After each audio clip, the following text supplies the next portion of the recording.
saglit lang. Sir, i-verify lang naman kayo eh. Sir. Sir, license po, license. Driver's license po. Ay, naku po. Talaga naman.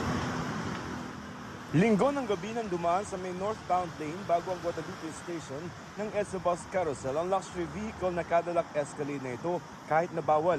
Kanina, humarap at nagpaliwanag sa Land Transportation Office ang sinitang driver na tinakasan ng enforcer. Akala ko sir, pwede ako makapasok sir kasi nagmamadali po ako sir. Sumasakit kasi yung tiyan ko sir medyo not feeling well ako noon sir Kaya gusto kong sir, sumubok na dumaan doon sir.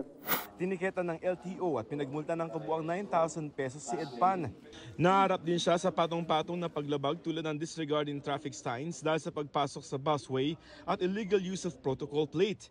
Number 7 ng plaka ng ginamit niyang sasakyan na pang senador lamang dapat pero ayon sa LTO, peke ang plaka. Hindi amin yan eh. Peke in the sense that it is not legitimate, no? In the sense LTO issued. Hindi kayo may gawa. Hindi kami may gawa. No? Sinabi rin ng LTO na rehistrado sa kumpanyang Orient Pacific Corporation ang sasakyan. We cannot confirm. The names of the directors and stockholders may be found in the SEC. It's a public record. And right now, we are not authorized to divulge their names due to their rights also. Privacy po. Hindi naman nila maipaliwanag kung bakit gamit nila ang plate number 7. Kinumpirma naman ng driver na 4 silang sakay ng luxury vehicle. Hindi siya kita sa video pero nakita ang katabi niya sa harap. Ang sumilip naman na nakaupo sa likod ay isa raw investor na ihahatid nila. The company sincerely apologizes for what happened. Hindi po namin ginusto yun. Rest assured, we will cooperate with the investigation. Ayon sa Land Transportation Office o LTO, sa mga nahuhuli sa EDSA busway ang mga driver lamang ang tinitiketan at may pananagutan at hindi ang kanyang mga sakay.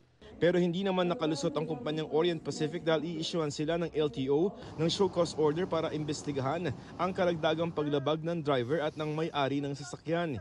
Hihingi rin ng LTO sa Securities and Exchange Commission o SEC ng kanilang information sheet. Sa kopya na nakuha ng GMA Integrated News Research, makikita na presidente ng Orient Pacific Corporation si Kenneth T. Gatchalian, tatakbong congressman at kapatid ni Senador Win Gatchalian. Hinihingan pa namin ng panig ang magkuya pero nung isang araw sinabi ni Senador Gatchalian na wala siyang puting Cadillac Escalade. Ang pisina niya sa inyo, yes.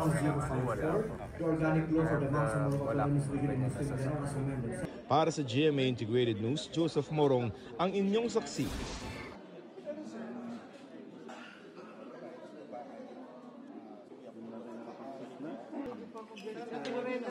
Sir, surrender na ba yung plaka?